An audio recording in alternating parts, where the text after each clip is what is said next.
А сега дойде време пред вас да се появят и децата от вокалната група при 4-ти клас.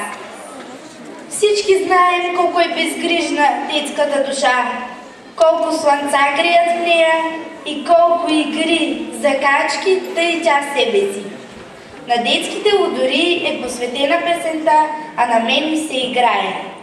С песента "Бабиният грамофон" пък възрастните, по пораснали вече деца, ще се върнат в спомените си. Музикален ръководител Галина Павлова.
Музиката е чудо нещо, нали? Но не по-малко заразяващо е и словото. На сцената са две момичета, които ще представят лично творчество. Пламена Ставова е написала стихотворение за мама, включено в стихосбирката «Обичам те, мамо», с творби на децата от 4-ти Г клас. А Натали Иванова от 5-ти А клас ще представи размисли в стиховете на една петокласничка. Натали участва в литературния курс с ръководител госпожа Радка Лазарова по проекта към община град Добрич «Моето училище, моят интересен свят».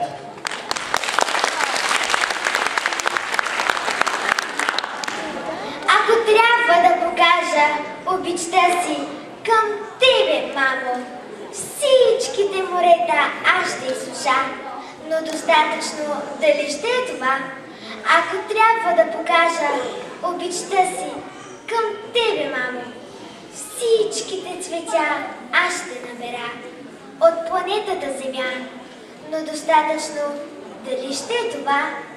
За това ще ти кажа само обичам те, мамо, защото ти си най-красивата, ти си най-игривата, ти си най-милата, ти си като дъхавият розов цвят. Обичам те повече от всичко на този свят. Ти си ми най-свидната на земята. Обичам те, майчице свята.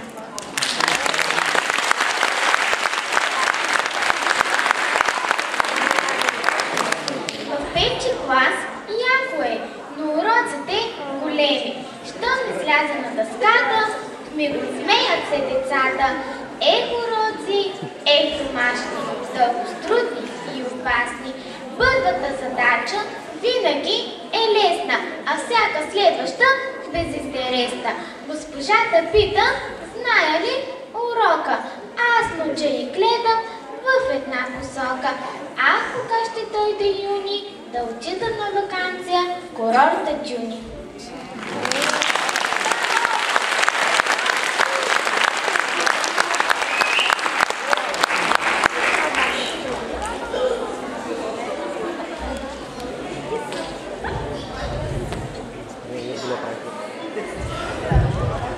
Всеки от детството си взел нещичко из пътя да му свети. Може само песничка една да е взела от детската страна, но и тя за цял живот му стига. Ще чуете песента «Детски удори» в изпълнение на деца от 2-ти В клас с класен ръководител Виолина Иванова.